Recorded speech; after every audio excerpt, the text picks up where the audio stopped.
దేవుని నామానికి స్తోత్రాలు. మీ అందరికీ నా హృదయపూర్వకమైన వందనాలు. నాతో కలిసి రండి, కాసేపు దేవుని వాక్యాన్ని ధ్యానిద్దాం. కీర్తనల గ్రంథము 75వ అధ్యాయము 3వ వచనాన్ని గమనిస్తే, భూమియు దాని నివాసులందరూ లయమగునప్పుడు నేనే దాని స్తంభములను నిలుపుదును అని రాశారు. వాక్యాన్ని సునిశ్చితంగా మనం గమనిస్తే వాక్యం చెబుతున్నటువంటి సత్యం ఏమిటంటే, భూమియు దాని నివాసులందరూ లయమైపోయేటప్పుడు నేనే దాని స్తంభములను నిలుపుదును అని ప్రభు అంటాడు. దీని సందర్భాన్ని మనం బాగా గమనిస్తే, దావీదు రాజయ్యాడండి. దావీదుతో పాటుగా దావీదు జనులు చాలామంది ఉన్నారు. అందులో ఆసాపు ఒకరు. ఈ కీర్తన భాగాన్ని మనం పైన చదివితే ఆసాపు కీర్తన గీతము అని రాశారు. నిజమే, దావీదు గారి రాసైనప్పుడు ఆసాపుని కొందరు వారిని క్వైర్ బృందంగా ఏర్పాటు చేశారు. ఆసాపు గారికి దావీదు గారితో చాలా సన్నిహితమైన సంబంధం ఉంది, క్లోజ్నెస్ ఉంది. అయినప్పుడు కూడా తనకి శ్రమలు వచ్చినప్పుడు, కష్టాలు వచ్చినప్పుడు, ఇబ్బందులు వచ్చినప్పుడు ఆసాపు గారు దేవునికి దగ్గరయ్యారు. ఒక మాటలో చెప్పాలంటే, దేవుడే నాకు సహాయకుడు అని ఆసాపు గారు గుర్తించారండి. నిజమే, ఒక వ్యక్తి యొక్క ఇబ్బందులు, కష్టాలు, శ్రమలు, ఒక వ్యక్తి ఎప్పుడైతే ఒంటరితనంతో కొట్టబడతాడో అప్పుడు దేవునికి ఎక్కువగా దగ్గరయ్యే అవకాశం వస్తుంది. అందుకే కొన్ని సందర్భాలలో ప్రభు కూడా దూరం అయిపోతున్న మన జీవితాల్ని, దేవుని మార్గం తప్పిపోతున్న మన జీవితాల్ని, దేవుడి యొక్క ప్రణాళికలో నుంచి బయటికి వెళ్ళిపోతున్న మన జీవితాన్ని మరలా సమీపంగా తీసుకొని రావటం కోసం చాలా సందర్భాలలో మన జీవితాల్లో శ్రమల్ని, కష్టాల్ని, ఇబ్బందుల్ని ప్రభు అనుమతిస్తాడు. ఎస్, అలాంటప్పుడు దేవుడే నాకు సహాయకుడు అని మనం గుర్తించగలుగుతాం.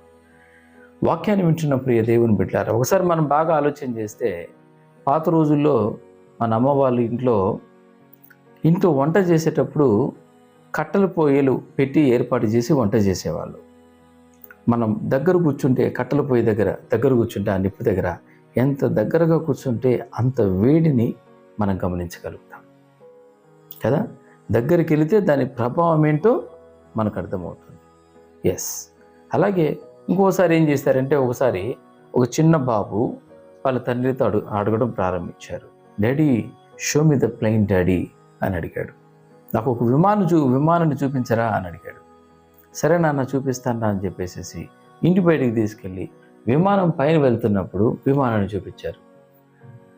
పిల్లోడు అడగడం ప్రారంభించాడు, డాడీ ఏంటి డాడీ, విమానం చాలా చిన్నగా ఉంది, దాంట్లో మనుషులు ఉంటారా, ఎలా పోతుంది అని. సరే అని చెప్పేసి వాళ్ళ డాడీ ఏం చేశారంటే, 5 అంతస్తులు ఉన్నటువంటి తన అపార్ట్మెంట్ పైకి తీసుకెళ్ళి మళ్ళీ అక్కడి నుంచి విమానాన్ని చూపించారు. డాడీ ఇప్పుడు కొంచెం పెద్దగా ఉంది డాడీ అని అడిగాడు. ఎస్, అక్కడి నుంచి వాళ్ళ నాన్న బైక్లు ఎక్కించుకొని ఎయిర్పోర్ట్కి తీసుకెళ్ళాడు. ఎయిర్పోర్ట్ లాంజ్లో నుంచి దగ్గరగా ఉన్నటువంటి విమానాన్ని చూపించాడు.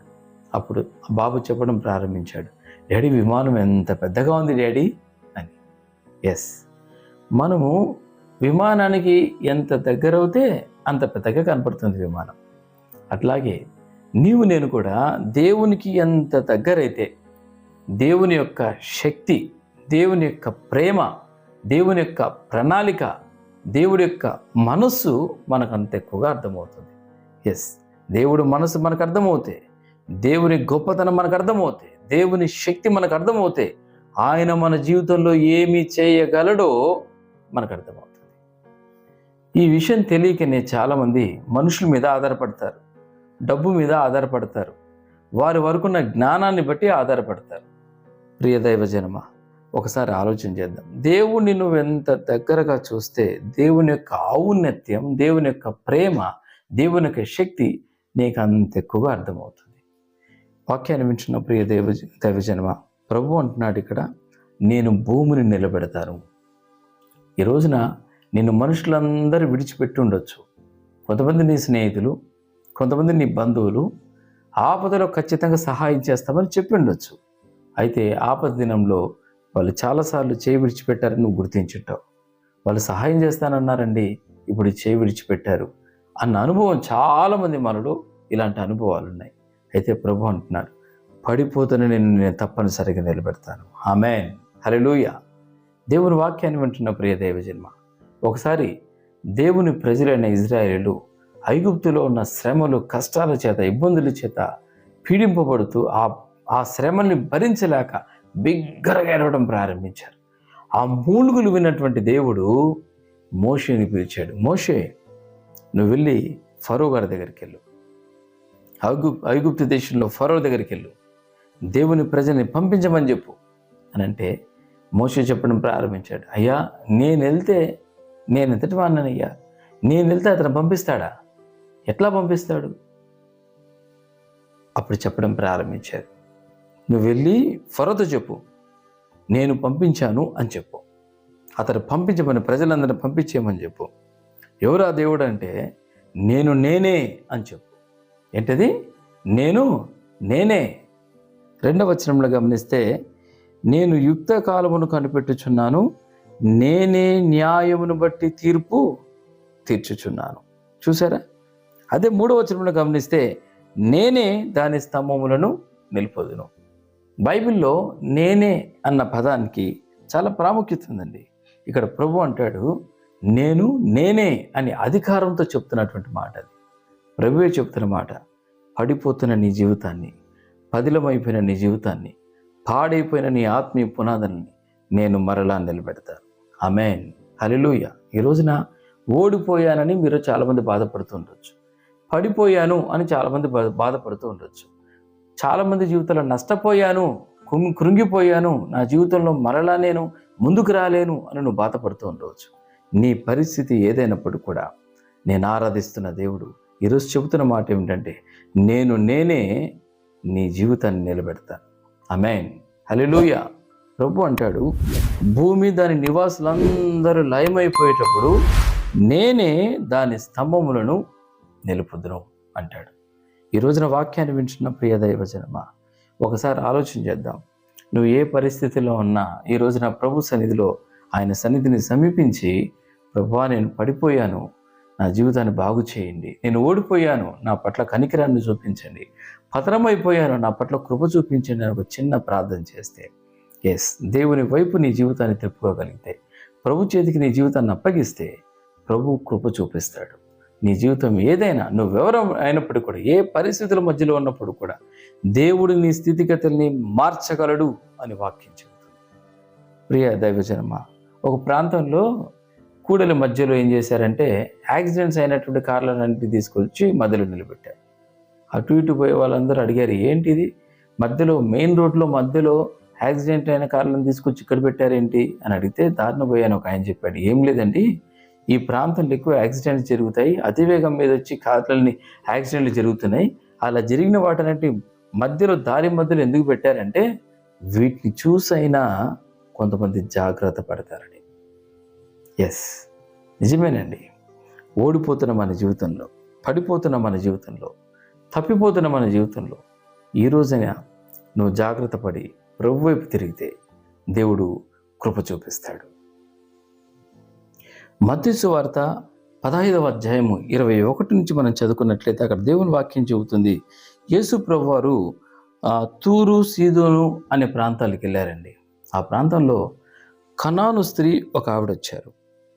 ప్రభువా, దావీదు కుమారుడా, నన్ను కరుణించండి అని పెద్ద పెద్ద కేకలేయటం ప్రారంభించింది. యేసు ప్రభువారు ఆ ప్రాంతంలో పరిచర్య చేస్తూ ఆయా గ్రామాలు వెళ్తున్నప్పుడు, పరలోక రాజ్యపు సువార్తను ప్రకటిస్తున్నప్పుడు ఆ ప్రాంతంలో ఆ కనాను స్త్రీ వచ్చింది. ఆమె అంటున్న మాట ఏమిటంటే, ప్రభువా, దావీదు కుమారుడా, నన్ను కరుణించండి, మా అమ్మాయికి దయ్యం పట్టింది, ఆ అమ్మాయి బహు బాధపడుతుంది, దయచేసి తనని బాగు చేయండి అని అడిగారు. యేసు ప్రభువారు చాలా కఠినంగా మాట్లాడారు. కొన్ని మాటలు కూడా ఉపయోగించారు అక్కడ. ఏమనంటే, ఇజ్రాయేలు ఇంటి వారి నశించిన గొర్రె యొద్దలకే కానీ మరి ఎవరి యొద్దకు నేను పంపబడలేదని అన్నారు. తర్వాత యేసు ప్రభువారి శిష్యులు వచ్చి, అయ్యా, ఆమె మనల్ని వెంబడిస్తూనే ఉందయ్యా, దయచేసి తనని ఏదైనా చెప్పి పంపించేసేయండి, తనకు సహాయం చేయండి అని అన్నాడు. అప్పుడు ఆవిడొచ్చి మరలా యేసు ప్రభువారి దగ్గర వచ్చి అడగడం ప్రారంభించింది, అయ్యా, నాకు సహాయం చేయండి అని అడిగితే యేసు ప్రభువారు చెప్పారు, అమ్మా, నేను నాకు సహాయం చేయమని అడిగాను. 26వ వచనం, అందుకు ఆయన, పిల్లల రొట్టె తీసుకుని కుక్క పిల్లలకు వేయుట యుక్తము కాదని చెప్పగా ఆమె, నిజమే ప్రభువా, కుక్క పిల్లలు కూడా తమ యజమానుల బలం మీద నుండి పడు ముక్కలు తినును కదా అని చెప్పాను. అప్పుడు యేసు ప్రభువారు అంటారమ్మా, నీ విశ్వాసం గొప్పది. ఆమేన్. 28వ వచనంలో వాక్యాన్ని వింటున్న ప్రియ దేవుని బిడ్డారా, కనాను స్త్రీ తన పునాదులు పాడైపోయినప్పుడు, తన జీవితంలో శ్రమ కలిగినప్పుడు, ఇబ్బంది కలిగినప్పుడు, తన కుమార్తెను ఎవరు బాగు చేయలేని స్థితికి వచ్చినప్పుడు, తన డబ్బు, తన జ్ఞానం, తన బంధువులు, స్నేహితులు, వైద్యులు ఎవరు తన కుమార్తెను బాగు చేయలేని స్థితికి వచ్చినప్పుడు, ఆ కనాను స్త్రీ సరైన వ్యక్తి, బాగు చేయగలిగిన సరైన వ్యక్తి యేసుప్రభువు వారి దగ్గరకు వచ్చింది. సరైన స్థలానికి వచ్చి అడగడం ప్రారంభించిందండి. వాక్యాన్ని వింటున్న ప్రియ దేవుని బిడ్డారా, ఆమె చెప్పడం ప్రారంభించిన మాట ఏమిటంటే, ప్రభువా అని అంటుంది. ప్రభువా అంటే నన్ను పరిపాలించుము అని అర్థం అనమాట. పరిపాలించువాడు అని అర్థం. దావీదు కుమారుడా నన్ను కనికరించండి అని అంటున్నారు. నిజమే. వాక్యాన్ని వింటున్న ప్రియ దేవుని బిడ్డారా, యేసు ప్రభువు వారు ఆ స్త్రీ యొక్క విశ్వాసాన్ని పరీక్షించాడు. ఆమెలో ఉన్న విశ్వాసం గొప్పది అని ప్రశంసించాడు. నిజమే. మన జీవితంలో ఇలాంటి ఏదైనా సమస్య వచ్చినప్పుడు సమస్యను పరిష్కరించగలిగిన నిజ దేవుడి దగ్గరికి రావాలి. సమస్యను పరిష్కరించగలిగిన సరైన ప్రదేశానికి రావాలి. ఒకసారి ఆలోచన చేద్దాం. మరి నీ జీవితంలో పరిస్థితి ఏమిటి? నీ విశ్వాసం యొక్క పరిస్థితి ఏమిటి? నీ విశ్వాసం సరైనదేనా? నీ విశ్వాసం సరిగ్గా దేవుడి మీదే ఉందా? నీ విశ్వాసాన్ని ఆగి పరిశీలించుకోవాల్సిన సమయం ఇది. మనలో కొంతమంది విశ్వాసం ఎలా ఉంటుందంటే, మన చిన్నపిల్లలకి ఏదైనా రోగాలు వస్తాయి, అనారోగ్యాలు వస్తాయి, తాయెత్తులు కట్టేస్తాం. మన విశ్వాసం తాయెత్తుల మీద ఉంది. కొంతమంది శ్రమలు, ఇబ్బందులు కలిగినప్పుడు ఏదైనా మంచి రోజులు వస్తే బాగుంటుందని తిథి, వారాలు, నక్షత్రాలు కొంతమంది చూసే పరిస్థితులు, వాళ్ళ విశ్వాసం దాని మీద ఉంది. కొంతమంది మా పరిస్థితులు బాగవటం కోసం రంగురాళ్ళతో చేయించిన ఉంగరాలు వేయించుకుంటారు. కొంతమంది విశ్వాసం ఆ రంగురాళ్ళ మీద ఉంది. కొంతమంది వాస్తు బాగుంటే మా కుటుంబాలు బాగుంటాయని వాస్తు ప్రకారం ఇల్లు కట్టించుకునే వాళ్ళు కొంతమంది ఉన్నారు. వాళ్ళ విశ్వాసం వాస్తు మీద ఉంది. కొంతమంది మనుషుల మీద మాకు సమస్యలు వచ్చినప్పుడు, శ్రమలు వచ్చినప్పుడు మనుషులు మాకు సహాయం చేస్తారని మనుషుల మీద వారి విశ్వాసం కొంతమందికి ఉంది. కొంతమంది బంధువుల మీద వారికి విశ్వాసం ఉంది. కొంతమందికి జ్ఞానం మీద వారికి విశ్వాసం ఉంది. కొంతమందికి మా డబ్బు మమ్మల్ని కాపాడుతుంది, అవసరానికి వస్తుందని డబ్బు మీద వారికి విశ్వాసం ఉంది. మరి నీ విశ్వాసం ఏంటి? కనాను స్త్రీ లాంటి విశ్వాసం ఉందా నీలో? లేదా నేను చెప్పిన ఈ బాహ్య విషయాల మీద నీ విశ్వాసం ఉందా? ఒకసారి ఆలోచన చేయాలి.